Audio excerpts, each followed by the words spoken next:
Alright guys, hello and welcome to the first ever episode of the RDO Podcast, where we talk about everything to do with the motor industry, car dealerships, life in general. I'm Jason Von Cannell, this is my brother and co-host Alex Von Cannell. How you going, bro? I'm good, how are you? Very well, thank you, mate. We had a bit of a setup. You should see our setup. We might do a behind the scenes one day. It would be pretty impressive. Yeah, I think everyone out there who's a bit of a tech whiz will be very impressed with what we've got sorted out here at the moment. Tissue box holding up the GoPro and a $5 Aldi rack holding up the... Oh, did you pay money for that? I did, I believe, yeah, I did. Right. I did. Yeah, cool. So, why are we doing this? So Alex and I both have pretty extensive experience in the motor industry, and we both recently, as in this year, so it's 2020, we should probably start off by saying, very important year at the moment. It is the 15th of August, 2020. So both of us have had a fair length of time in the motor industry. I think we both have a lot of very good experience that we can share with people, and we both just jumped out of the industry, so to speak, as in like dealership, franchise businesses for two extremely different reasons as well. So we've probably got two very unique perspectives on the industry. And I guess not life afterwards, but we can probably discuss a little bit more about what we're doing now too. Life during, yeah. Yeah. So I thought I might start off with, normally we would do a little bit of sort of general business, what have we been up to for the last week or so, talk about the industry in general and certain topics on the industry, and then maybe leave you with a bit of a thought provoker at the end of each podcast. But I thought, being the first episode, we might start off with a bit of an introduction.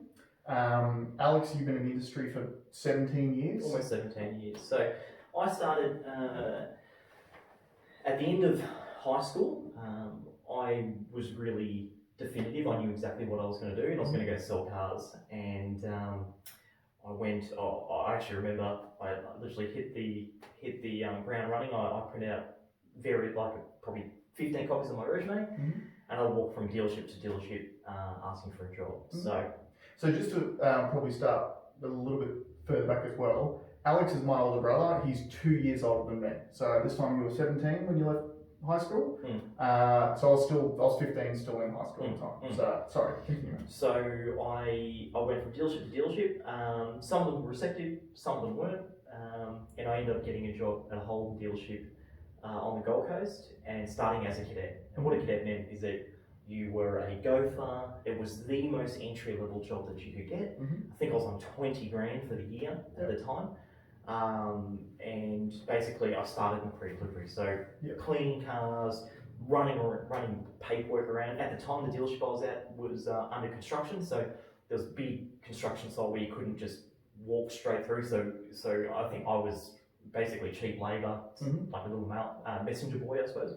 Because essentially a cadetship was like an apprenticeship for car sales, right? Because there's no real apprenticeship for car sales. No, there wasn't. And look, it doesn't necessarily mean you're going to end up in sales, but the beauty of the cadetship is that you jump in all these different roles and find usually one that you're good at, is the one that you enjoy doing.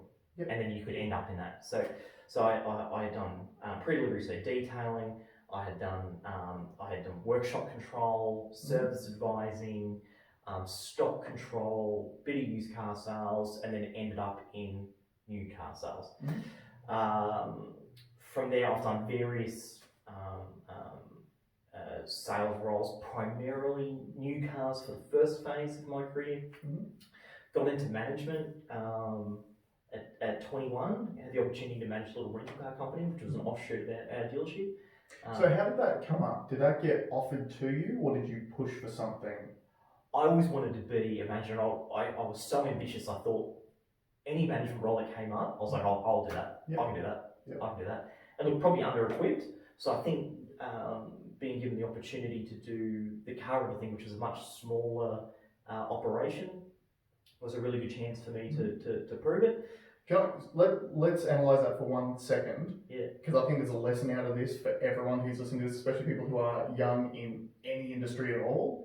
You literally just said you were 21 years old, you were offered an opportunity to do management, you're probably under-equipped for it, but you did it anyway.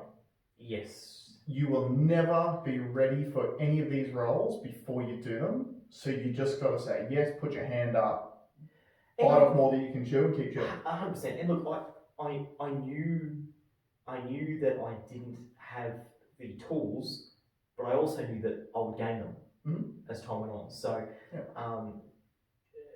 another thing I've learned after all this is that you never know everything. You're always learning. Every opportunity, every crossroad you come to is an opportunity to learn. 100%. I guess the more experience you get with anything, the more you realise you don't know. Exactly. So, global financial crisis hits. There was no need for car rentals anymore. So then I moved to Sydney. I did some project management stuff there at a dealership that was underperforming, and did a lot of sales down there as well. Worked with a couple of different brands that I hadn't worked with before. So, and then back up to Tweed Heads, back into sales management, and starting to lead. I was starting to get sort of bigger and bigger teams from there. Then from there went to a metro dealer in Brisbane, and probably had my biggest team. And at its peak, it was probably about 12 staff. And then got another opportunity to take a step up and look after sort of like another 12 people, but over 3 separate locations, which was a really good opportunity. And you did that for a short time, and then back to the metro dealer. Then COVID hits, and then I've taken this opportunity to go and start my own business, and we're actually sitting inside my office, AutoBros Wholesale.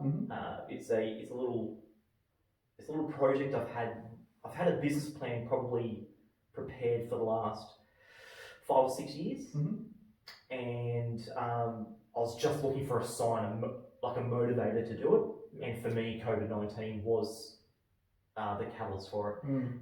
Not working many days in April gave me a lot of time to think, and actually to act on some of the things that are in my plan. That's probably one of the toughest things that I've always found about the car industry is you work long hours for the beginning. So for most people, it's between 8 and 6 every day. Staying late when you've got late customers and stuff after 6 o'clock. There is an expectation from most people and most managers that you come in early as well too, so you're ready to go from 8 o'clock. So I always found that, especially in the old days when we first started, it was an 11-day fortnight, right? So you would get one RDO 1 week, and then the next week you'd work 6 days.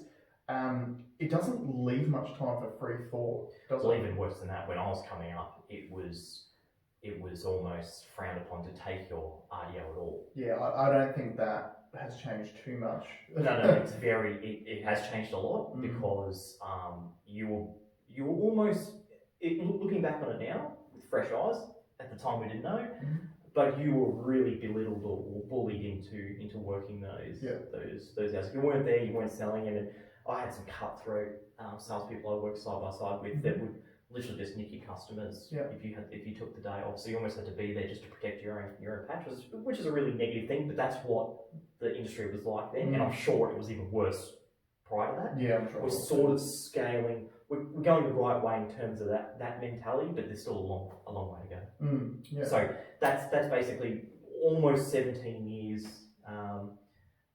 In a very small nutshell. In a very small nutshell, yeah. But for me, my whole passion for the industry was all car based. I knew I've loved cars ever since I was a kid.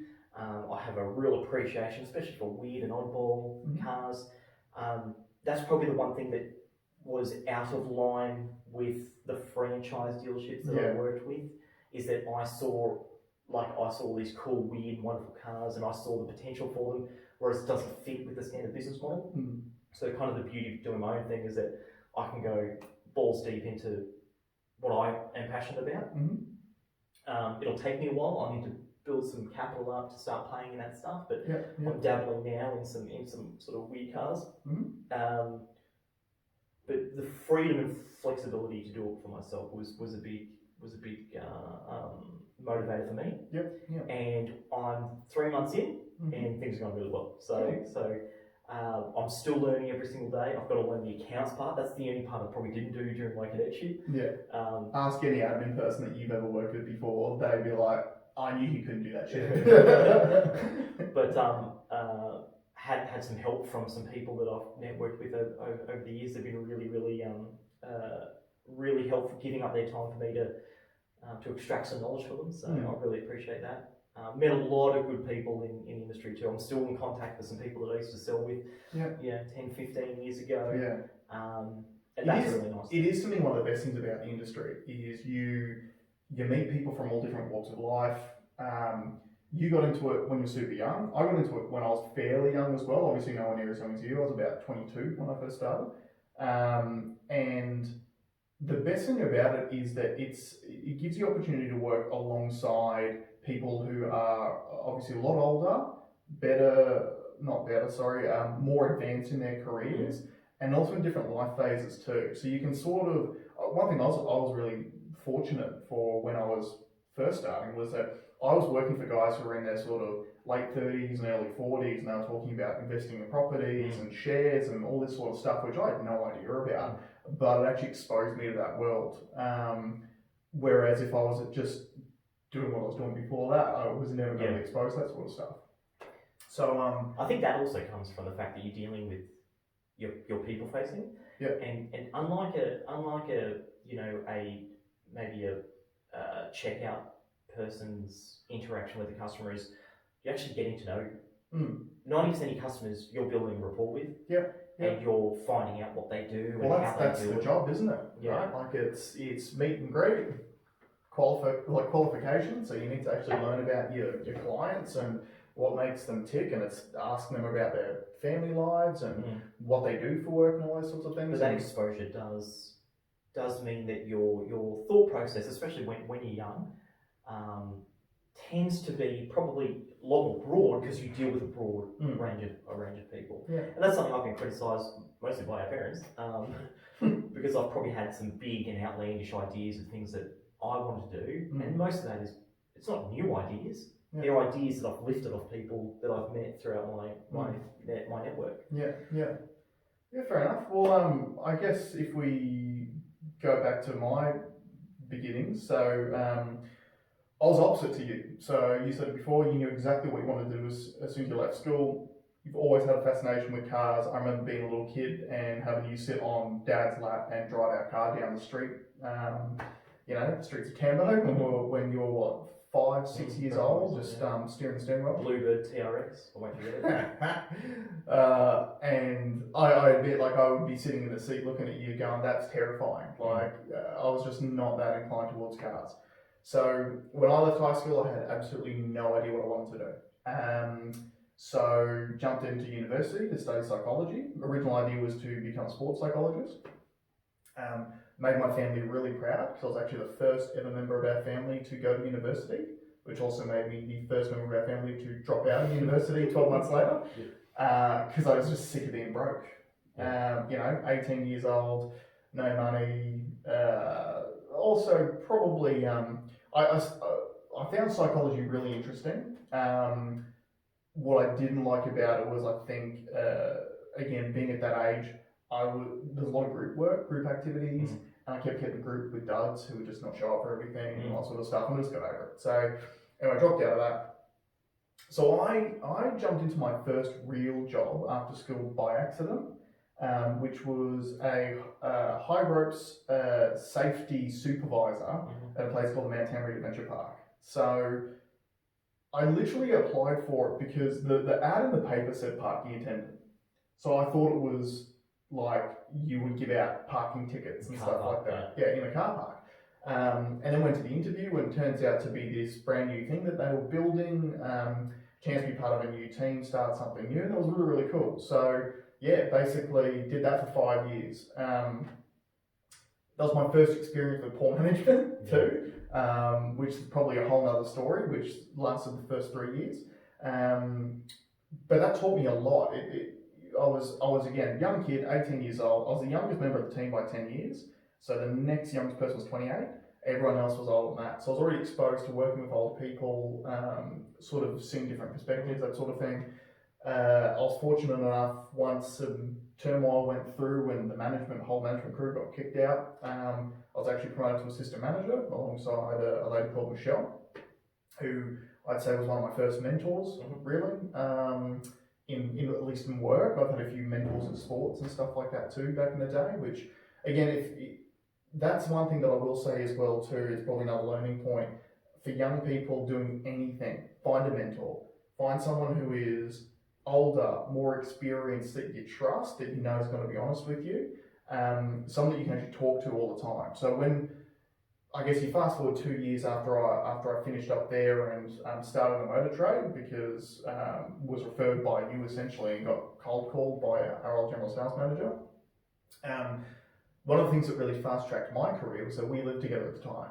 So at that point, you had been in the industry for probably 8 years, I think it was. And every single day we carpooled together. So we would drive to work. I would have all the brand new experiences that every single new sales consultant has, because I came straight in at sales consultant level. I didn't get the benefits of doing a cadetship or anything like that, but it's probably good because I just needed money at the time. Yeah. And then every afternoon on the way home, we could debrief and talk about what happened during the day and work on the skills and sharpen the tools. I should just want to expand on that mentor thing. Probably the one thing that I consider myself really, really good at is being able to pick up the good points of everyone that I've ever dealt with. So I'm getting a little bit of mentorship from everyone.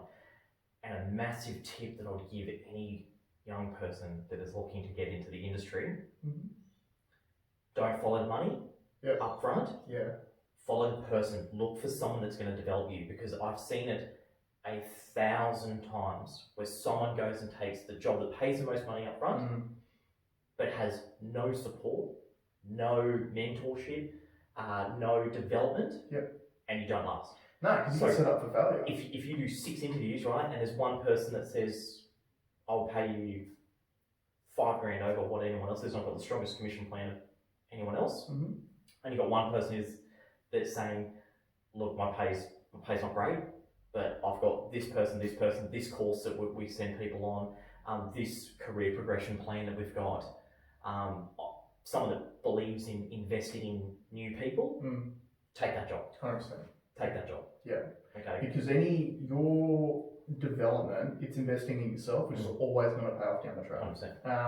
I mean, my most recent role, that's exactly what I chose. So I interviewed at 3 different places. Just so happened the place that you were working at the time as well, when I interviewed there, the dealer principal was like, I was like, that's the guy. That's the guy that I can learn from. That's the guy that I will have, like, I had instant respect for him, which is something that's been difficult for me throughout my career, is trying to find people I have respect for, that I'm happy to put in and work for every single day. Because to me, it wasn't always about the money. We'll go back to. So you're at the Adventure Park. So at Adventure Park, and left there to go and work at Tweed Heads, which time frame was, so you had come back up from Sydney at that point in time, to help someone that you'd already worked for start up their own dealership.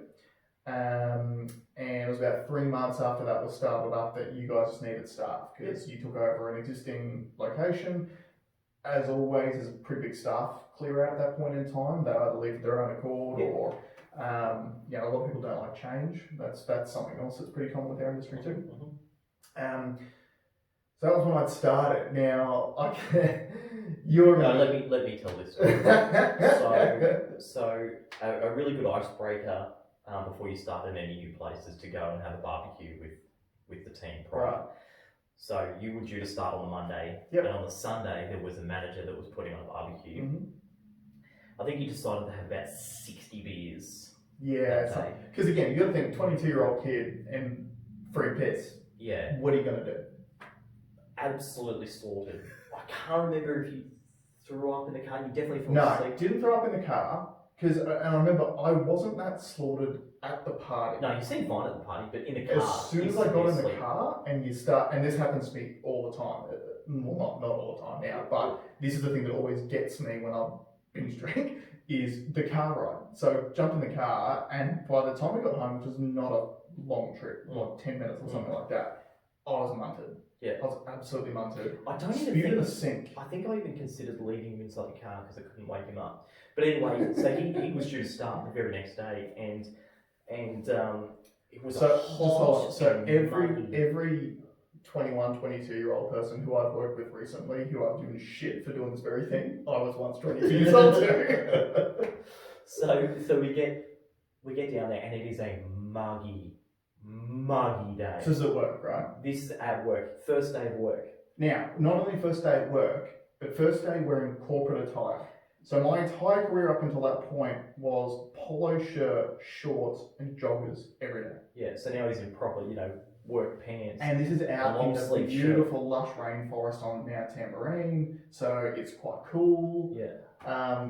So I started. All excuses aside, I started in 2011 in summer. 60 beers probably didn't help. So anyway. No, I reckon I had a bad prawn, man. No, the first job that anyone has to do as a salesperson, you've got to unlock the cars. So you take the keyboards off and you unlock everything. Now, before you continue any further, something else to consider.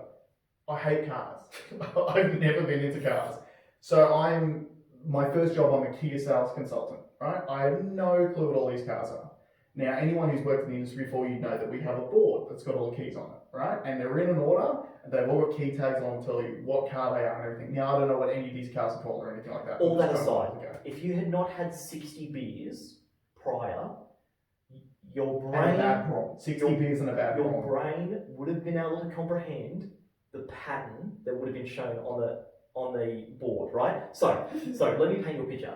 So at that point, I didn't have to open cars at that point, but you did. Yeah. So I'm inside the air-conditioned showroom. So I'm on the inside looking out. So I started December 2011. So it was hot. Hot, yeah. It was a hot day. So I'm looking outside. Business shirt, business pants. This white business shirt was transparent with sweat. It looked like this. It was... No, there's less moisture in that glass than was being produced on your skin. It was disgusting. And you could also, you could just tell, like, he was detoxing in live, right? Yeah. So he's unlocking and he's struggling. And it's got nothing to do with you not knowing anything about cars. It's got everything to do with that your brain function was about 10% of what it should have been. And then the funniest thing happens. And if you've used a fixed board, as in a metal keyboard, as opposed to the soft ones with the looped clip-on key rings, he's made the fatal error of laying the keyboard down flat on the ground. Yeah. So there's two cars that were too close together because we have to start. It has nothing to do with the cars being parked. Well, it does because I didn't want to got hold on to them and scratch the doors. No, but all you do is hold it up, click. Right, open. Okay. No, but we had to start the cars. So I actually had to get in to start the cars. Yeah, so he's laid it down flat. Started the car, goes back out to the board, picks the board up. Now the board is clear of the keys, and all the keys are on the ground. And I've just seen what life he had left in him, just sat down in his body. He's looked up, just thinking, that was such a noob mistake, I could tell. And that's probably one of the things too, which you got to talk about is I had gone from a job where I'd been there for 5 years. I knew everything about that place. I could construct a high ropes course if you asked me to tomorrow. And literally went from managing a joint that you know everything to being an absolute noob again, with no idea about how any of this stuff works. No idea even how to iron my shirt properly. Like stuff like that, right? Like, so it's the absolute most basic fundamentals of the job. I was a noob. And then I definitely jumped in the deep end by drinking 60 beers. And so that's another tip for you. Like, bonding is good, and if you do get the opportunity to go and meet your team before, you should absolutely do that. But stick to like a 4-drink minimum or maximum maybe, and I wouldn't say 4. And be switched on. Your brain is so important in this game. Actually, that is something funny that I want to talk about. I was the only person in the motor trade in my group of friends. Everyone else was doing trades, boat building, concreting, bricklaying, like all that kind of stuff, right? And they worked 5-day weeks. I was working 6-day weeks. And the amount of shit I used to cop when people go, "Oh, you just sit at the desk or you walk around a showroom all day." Like, how's that hard? If I welched on going out on a Saturday because I'd worked or I had to work. Oh, it's easy. What time did you go to sleep the first week you started? It's 7 o'clock. On the couch, out. And you got to think, we finished at 6, and it was a 40-minute drive home. I was literally get home, have a shower, and I was gone. And it's mental fatigue is huge because, and again, it's that whole, with the way our brains work, right? So our brains try to conserve energy. That's number one for them. So the way that we conserve energy is the things we do every single day, we do them as autopilot. So you don't actually have to have active conscious thought on what it is that you're doing.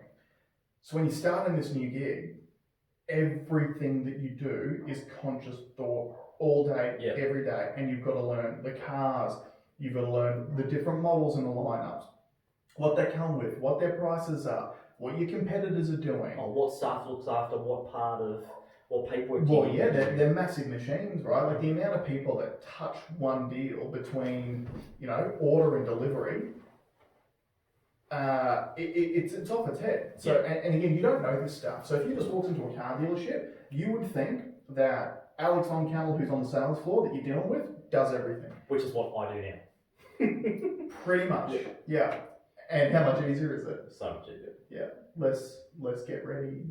Do you do get readies for you all? What's a get ready, mate? No, I don't. But that's the thing. So it's all active, conscious thought. So the lesson out of that is look after your mind. And unfortunately, the history of our jobs was we were all mess heads. Mm. The old school salesperson was alcoholic, drug addict, you literally, or caffeine addict. It's not the right way to go. No, and for the job. Like that was literally the mentality, wasn't it? It was like work hard, play hard. It was work 60 hours a week or plus back then, and get blitzkrieged on the weekend because your head was so frazzled. It was like, I need to hit that mental reset button and just get tanked on the weekend and blow all your money that you worked your ass off to earn that week as well too. That is definitely a big tip. Don't get blitzkrieged every weekend. Yeah. So you make it to your first dealership life. Yeah. Then what? So I was pretty naive. I had gone from being a manager at my old work to being a base level sales consultant at a new place. And I had this idea in my head. I was like, I'm going to be a sales manager. Like, give me 6 months and I'll be a sales manager. And then 6 months passed and I was like, holy shit, I know nothing. I know absolutely nothing. But again, I was always ambitious. So I was sort of like you. If there was ever going to be an opportunity thrown at me, I was going to put my hand up for it. Now, the problem that I had was that there was never an opportunity thrown at me. I had to push pretty hard. So I didn't really get an opportunity to step up until about 2.5 years into my job. When we had a clear out of business managers, so finance people, we had 3 of them all left the dealership at the same time. And this was an interesting part for me too. So all 3 left at the same time. So I was like, sweet, now's my opportunity. I've got to put my hand up. I'm capable, I'm intelligent, I can do this. And I've been getting really good results as a sales consultant too. So when I was selling Honda at the time, I was top 10 Honda salesperson in our grouping 2 years running. And that was based on not only sales numbers, but customer service was massive. And look, there's a training element to it as well. You just got to tick the box for the training.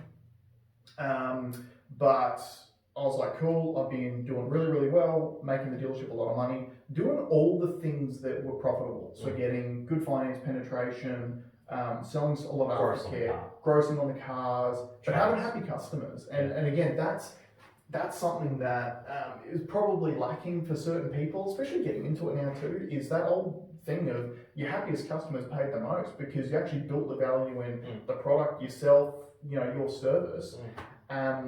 If you can make someone think that your item you're selling is worth $1 more than what you're asking for it, they'll pay the money. Everyone just assumes that people have to negotiate on a car every single time. It's actually not the case. But anyway, so BM's clear out, and I put my hand up, going, I want to have a crack. And I remember our dealer principal met with me on a Sunday, and I'm like, rubbing my hands together, going, here we go. This is my opportunity. And it was at a coffee shop on Chevron Island, and I thought it was just me and him. I get there, and you're there too, and you're pretty tight with our DP. And I can always remember that conversation because he got me out there on a Sunday to tell me it wasn't the right time. And I was pretty pissed off because I knew exactly the reason why it wasn't the right time. And it was because if he gave me that role, I was going from an area where I was really, really strong and doing a really good job for the dealership to an area where I'd be very weak, especially compared to the guys that were there beforehand because they killed it. So you're weakening one position by removing me from a position where I've been holding up really strong, and you're weakening another position by having me being a new operator and doing something I don't know what to do. So it probably takes you 3 to 6 months to really get your foot in the door and understand a role and how to do it right. So I was really pissed off by that because I could see that for what it was. He claimed it wasn't. I know that's what it was, but then again, in hindsight, if I was running a business, I'd probably be doing the same thing. Yeah, absolutely. And look, it's usually your ego that's taking the brunt of it. Yeah, look, ego says you can do it. Yeah, exactly. But, like you've just said, forethought said that you shouldn't have done it anyway. Yeah. So your ego was wrong. So you've got to check it. It's 100%. But ego can also drive you in the industry too, but it's a very fine line. What really got my ego was the guy they did hire straight afterwards, which I don't know if you remember. We're not saying names. Yeah, we're not saying names, but the dude was on the spectrum. Couldn't look people in the eye. Yes. Do you remember that? Yes. So, yeah, apparently I wasn't the right guy for the job, but they brought in a guy who was literally on the spectrum, couldn't look people in the eye, couldn't look at customers, and within, I think, 2 or 3 weeks, they moved him upstairs to cold call people trying to sell extended warranties. And it's just horses for courses, right? That person will be amazing at something else, but not customer facing. Not customer facing. That's exactly right. Yeah. And that's where, you don't want to get like prejudice or anything like that. But horses for courses is, again, it's a lost art in the industry. The most fun I had was when I eventually got to manage my own team. And my team was myself and 3 people at this particular dealership, all running over 3 different brands. And I had 3 very different sales consultants, 3 very different people.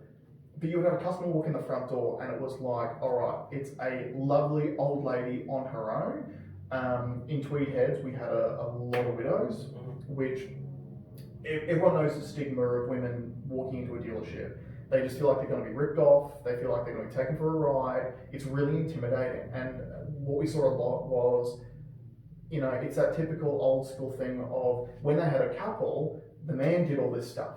Yeah. Right? Because that was the era that they were from. Man takes care of the car thing. Now he's gone. Well, I need a car. This is really highly intimidating. So I had this one particular sales consultant who I'm still mates with today. Who I'm like, boom, he's the guy. He was the best, absolute best at connecting with them. And the thing is, and again, this is probably another lesson point here. The reason why he was the best guy at it was because he genuinely cared. He genuinely cared about these women. He genuinely cared about his customers. And that's probably the key to success in my career as far as sales goes, because I didn't like cars, but I like people. So funnily, when I studied psychology, I really enjoyed the content. I just hated the format. I also had concerns with the way that psychology actually trains you to speak to people differently, not have an opinion, because I'm a pretty opinionated guy. So it's against every ounce of my being, I didn't want to lose myself just for a job, which I've sort of done a little bit with this industry anyway. But I genuinely cared about people. So for, again, young sales consultants or, again, in any role, the key to success is actually caring about people. Because we have seen, and you would have seen it too, many people who come in, they're fast talking, they'll say whatever they can say to get a sale, and they're thinking short term because they just want that deal right then and there, and they want that money and that's it. But the people who do it right, who actually care about their customers, are the ones who you'll make more money out of every single deal because your customers know that you care, so they're willing to pay the money, they won't shop you. They'll come back and do it again in 3 to 5 years, which is the normal sort of ownership cycle for most people. They'll refer their friends and family to you, and as we always say in the industry, referrals and repeats are the easiest deals that you'll ever do, because the hardest part of the whole process is building that rapport and building that trust, and you've got that already with them. A question I'd like to pose people in the future is, whether that stuff is still relevant now. Okay. In the internet age, I'm not, and I always have very good customer service. Yeah. I'm a people person, I'm a car person, but I also feel like I was very time poor, and a lot of people are very time poor now. That the quickest you get them through that process, the happier they were. As long as you're addressing everything on the way, and frustrations that I have with you coming up is how long you took with people. It took way too long. Now, you had happy customers, that's great, but I feel like you can have happy customers and get them turned and out quick so they can go and do the things that they want to do. Because no one wants to go out. Sorry, very few people want to go out. Some people just like a chat though, as well. Yeah, for sure, but it's about bringing it back to the. And that's my philosophy. I'd like to ask other people what their philosophies are on it as well. So I do remember. So when I first started up here in Brisbane at the Metro dealership as well, we were trialing a thing where we were literally trying to streamline the process down to 45 minutes. So from you entering a dealership, probably knowing what you want to look at, because everyone looks at the cars on the internet and stuff first. So you enter the dealership to you leaving with a signed contract in your hand, 45 minutes. Yeah. And I remember asking people at the time, like, do you think that that's something that you would like? It does. There's a lot of information to go through. I think 45 minutes is too short. But I do think... I disagree. That's what most of my career was done in 45 minutes. Yeah. And that was, we're talking trade valuation. Are we talking finance application? Now, finance was different when I was coming up. Yeah. So it was just a payment, and everyone was going to get set on finance because it was the Wild West in because they were finance. throwing money at everyone. So that part aside, even if you added the additional amount it takes on finance, 45 minutes should have been a transaction. Yeah. In the old world. Plus whatever the new stuff is. Yeah. But when we've got people in there for 2, 3, 4 hours, that's just too long. Yeah, and look, that's... So we'll discuss the finance thing a little bit. I don't think we should. Okay, let's not bother. Yeah. That's a whole nother episode. Yeah, right? yeah, that's an episode in itself. Yeah, okay, cool. So, all right, let's get back on track then. So, got the finance gig eventually through. So once the other bloke had been moved on, they gave me a crack. And that was an eye-opener for me too, because that was finance in the old world, and it was all about trying to write rate. Just write rate, just write rate, just write rate. But the best bit of advice I ever got given in my finance career was by my first ever St. George trainer, because we only had St. George Bank, who just literally said, it's really easy, guys, just never write a rate that you can't defend in court. Which is funny because they're about to defend that in court. Ironic, right? It was literally the best advice. And funnily enough though, that advice was a problem for me in doing that role, because we had this like external consulting company who had come in, promised the world to our boss about what sort of finance result they could deliver, and then tried to get that result by getting us to do some pretty gnarly things, which I just didn't agree with. So again, that was probably another part of my career where I had to actively push back against the people who were senior to me, because they were literally trying to tell me to do things that were illegal for profit, just to try to keep an account. Probably the worst example of what I'd ever been asked to do, which was flat out refused. And that was when I actually lost that job too, because they blamed me for the lack of result. They literally asked me, so we'd sold a car to a guy. It was a Holden SSV Redline Ute in green. This was just when they were closing manufacturing plants too.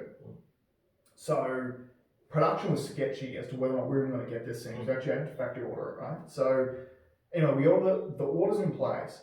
These guys, to try to boost their result, because it was a pretty good finance contract as well, high NAF and high net amount finance, I should say, which is generally an indicator of how much money you're going to make. It was a good deal.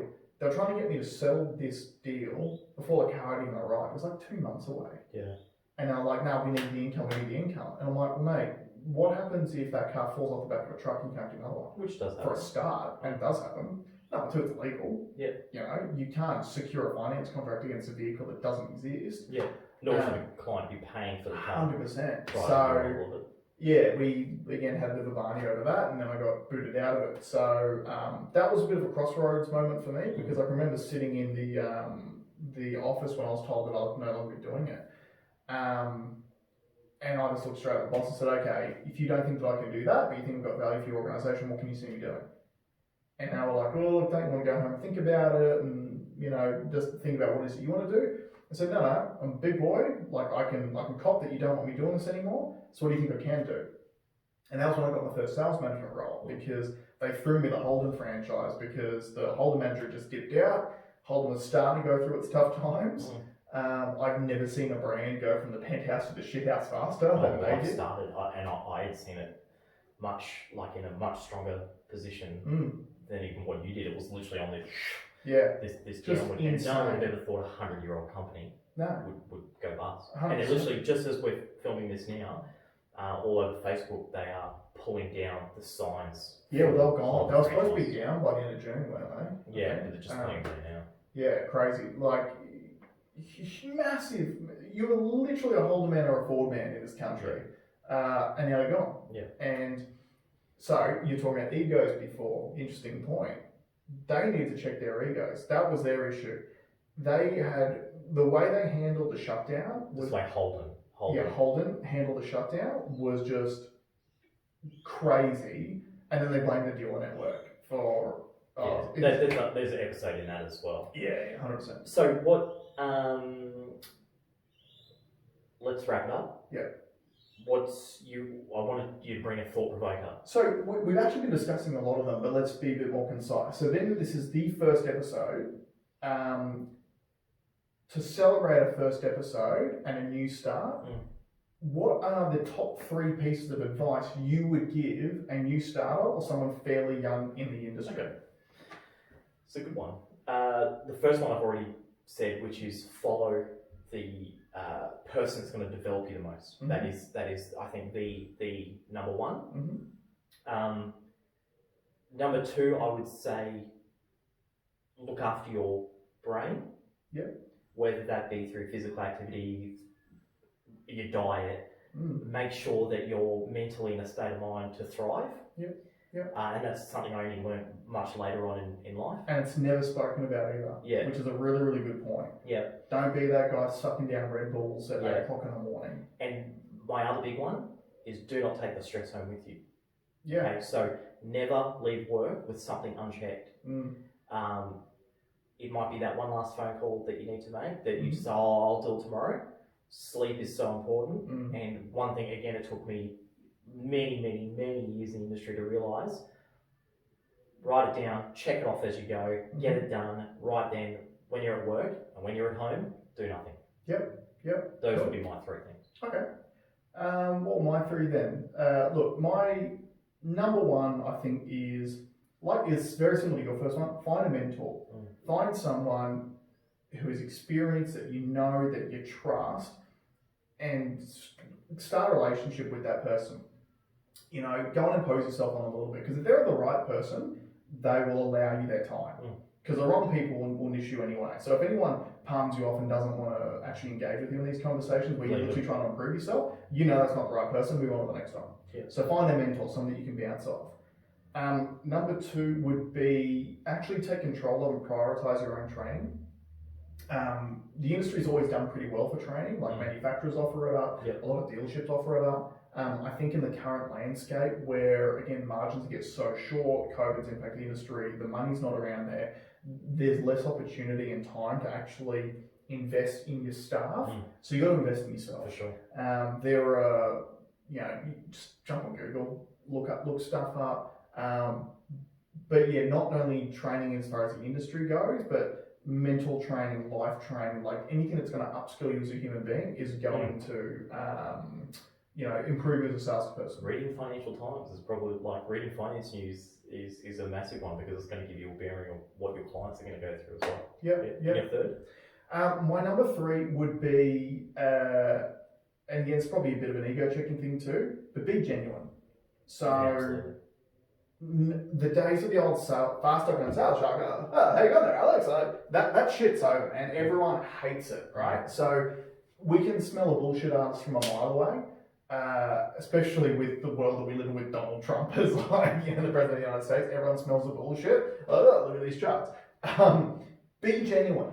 If you are genuine and you genuinely care about working on your craft, doing it well, giving people the service, but also being genuine to your fellow staff members as well too. Like we touched on before, the amount of people that touch one deal between you selling the car, delivering it, and you get paid by admin, there's 15 people that will touch that car on the way through. Be genuine, be a team player, go into it with the right mindset, and be patient and take your time, and it'll actually pay off for you down the track. I think some really good stuff. Cool. We'll see if there's any comments. And yeah, well, look, if you got a thought provoker or you got something that you want us to talk about as well too, throw it at us. But guys, hey, that's it. One and done. Wrapped up. In the books. Thanks for joining us. We'll see you guys next RDO. See you later.